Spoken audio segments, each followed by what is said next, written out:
Hai, kenalin, aku Tina. Dan ini adalah video crew teaching aku. Selamat menonton, bye! Selamat pagi anak-anak. Pagi Bu. Oke, dimulai ya pelajaran kali ini. Assalamualaikum warahmatullahi wabarakatuh. Waalaikumsalam warahmatullahi wabarakatuh.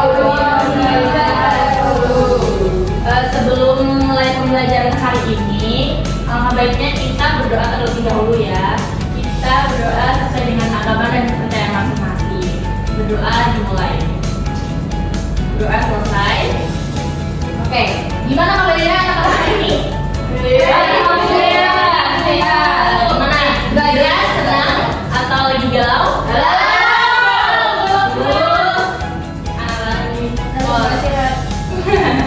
Jadi, ada yang nggak masuk nggak hari ini?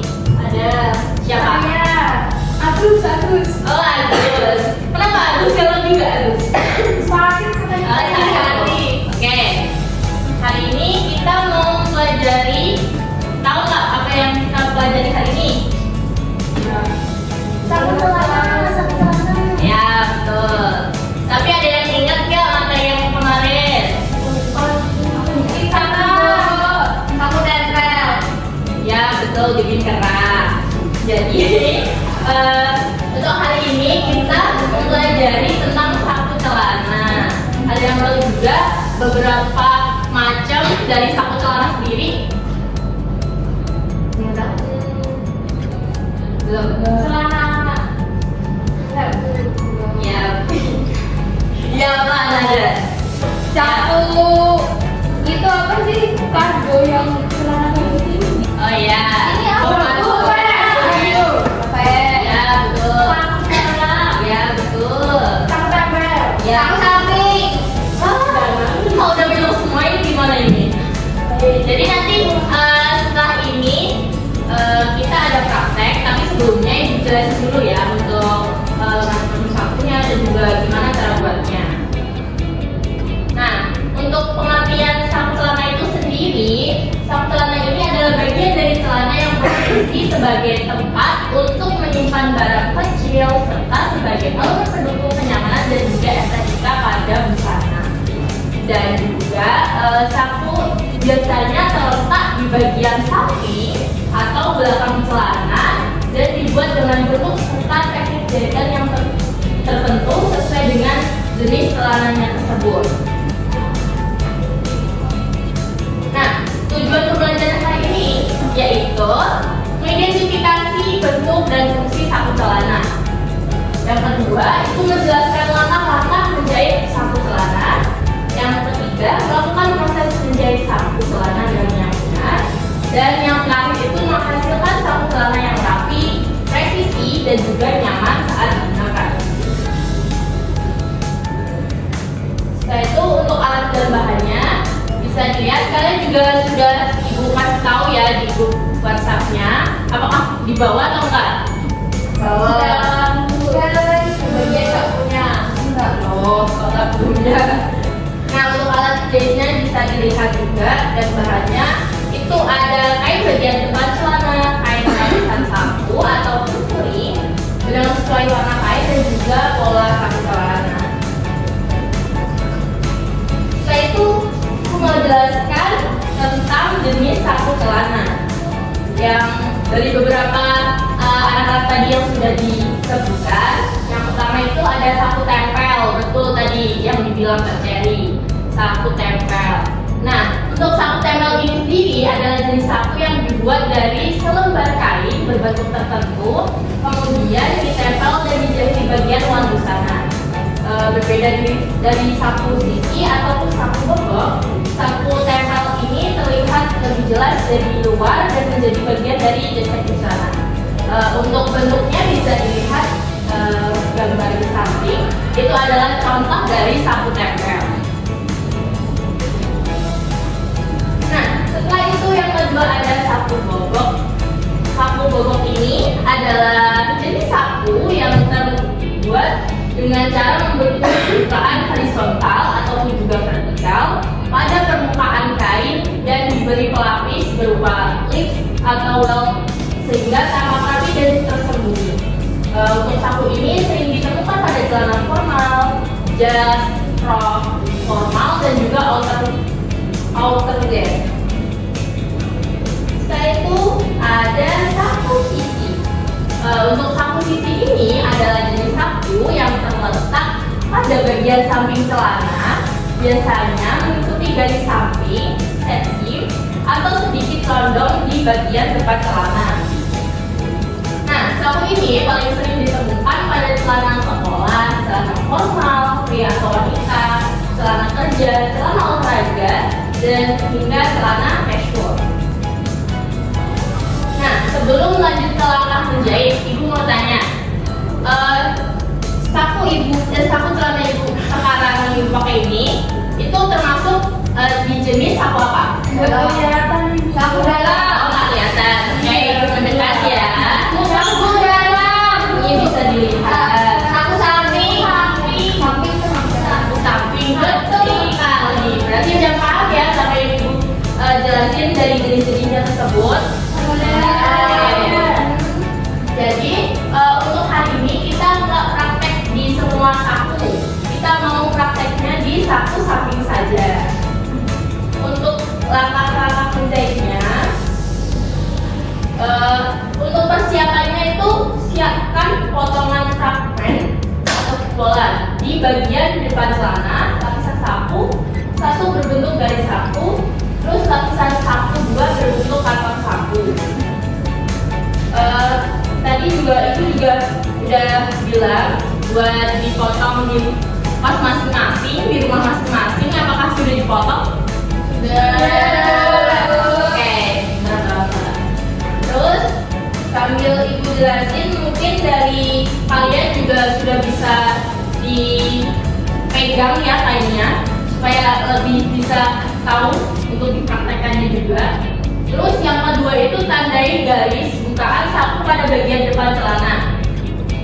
Setelah itu sematkan lapisan saku satu tepat di garis bukaan.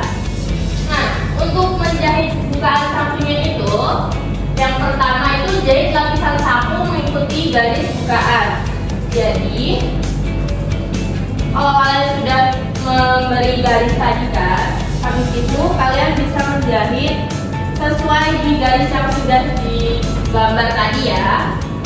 Terus digunting bagian tengah bukaan di ukuran 0,5 cm dari jahitan, seperti teknik liris bobo. Ada yang pernah bikin nggak sebelumnya? Oke, jadi nanti ibu juga bakal praktekin kalian, jadi jelasin dulu ya. Terus selanjutnya balik ke lapisan ke arah dalam hingga rapi. Setelah itu nanti disetrika agar bukaannya rata dan juga tidak melengkung.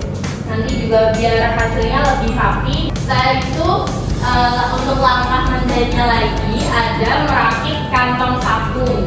Yang pertama itu tempelkan lapisan saku dua pada lapisan saku yang ketiga. Setelah dijahit tadi kan sudah mendapatkan di sisi satu dan sisi dua. Nah, itu nanti ditempelkan. Setelah itu jahit dikelilingi bentuk saku dengan jarak kaku sekitar 1 cm atau kurang lebih 1 cm. Setelah itu diobras bagian luar agar kainnya tidak mudah terurai. Jadi sakunya itu tidak mudah sobek terus kayak bolong gitu. Nah, untuk finishingnya sendiri itu bisa dirapikan benang dan sisa jahitan. Jadi setelah menjahit nanti kan pasti ada sisa-sisa jahitan yang mungkin masih panjang atau gitu, nanti bisa dirapikan. Setelah itu juga setrika seluruh bagian saku dari luar ataupun dari dalam juga. Setelah itu periksa bentuk, kekuatan dan kayak tulisan saku kedua sisi.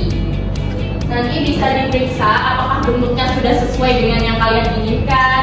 Terus kekuatannya juga bisa dicek, dan juga kesimetrisannya sudah terlihat bagus apa belum.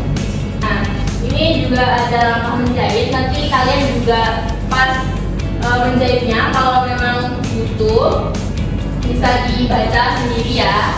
Nanti ibu kirim di grup WhatsApp-nya. Ya, Bu. Setelah itu saat menjahit itu kalian harus perhatikan dalam keselamatan kerja. Yang pertama, pastikan mesin jahit terpasang dengan benar. Kalian sudah tahu kan gimana cara mengoperasikan mesin jahitnya, memasang benangnya sudah kan? Oke. Setelah itu gunakan gunting secara hati-hati. Jadi kalau mau gunting kalian harus fokus juga supaya yang menggunting itu kainnya bukan tangannya ya. Siap, Ibu. Yang ketiga, terus jauhkan jari dari jarum saat menjahit. Itu sering banget terjadi ketika tangan tertusuk jarum.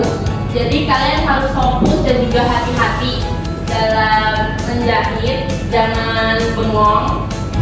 Jadi terus fokus.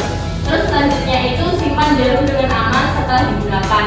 Jadi kalian setelah menggunakan jarum pentul, kalian itu taruh di tempatnya lagi, jangan ditaruh di atas mesin jahit yang nantinya bakal kegeser-geser sama kain kalian, terus jatuh lah ataupun kena tangan kalian tuh juga bikin bahaya.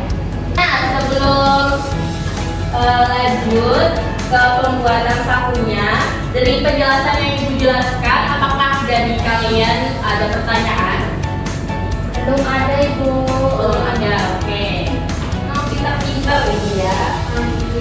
Sebelum ibu kasih penugasan, untuk kesimpulannya bisa minta tolong dibacakan Mbak Cherry. Nah, ini kesimpulannya, pengusahaan jalanan merupakan jenis sapu yang paling umum menggunakan karena fungsional dan praktis. Pembuatan sapu ini memerlukan ketelitian dalam membuat dalam memotong bagian di kantor, serta menjadi mulut sapu agar tidak menganga. Dengan teknik yang tepat, sapu samping akan lebih rapi, kuat dan nyaman, dengan tanpa mengganggu mesin celana. Secara keseluruhan, sapu samping berfungsi menambah kepraktisan sekaligus mempermudah sepatu. Oke, terima kasih Mbak Cherry. Boleh minta tepuk tangannya dulu dong buat kesimpulannya. Nah, setiap materi pasti ada penugasan. Jadi untuk hari ini kalian itu membuat fragmen sapu samping, yaitu dengan ukuran 15 x 20 yang sudah kalian potong di rumah masing-masing. Nanti kalau misal masih ada pertanyaan, ibu juga tadi sudah bilang bakal PPT-nya dikirim di grup WhatsApp. Selain itu kalian juga bisa bertanya ke ibu ke depan, gak apa-apa. Kalau misal masih ada kesulitan dan ada pertanyaan. Nah, ibu juga mau bilang buat materi minggu depan itu membuat sapu bobo. Jadi kalian bisa siapkan peralatan jahitnya dan juga untuk kainnya. Nanti ibu juga bakal share untuk ketentuan kainnya dan juga untuk PPT minggu depan.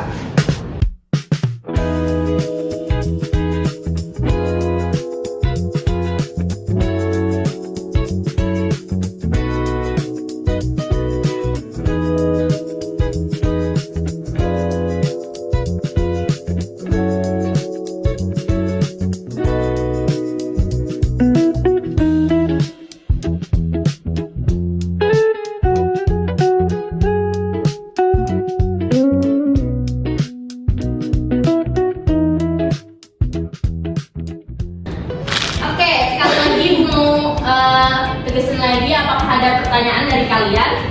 Tidak ada. Oke, cukup.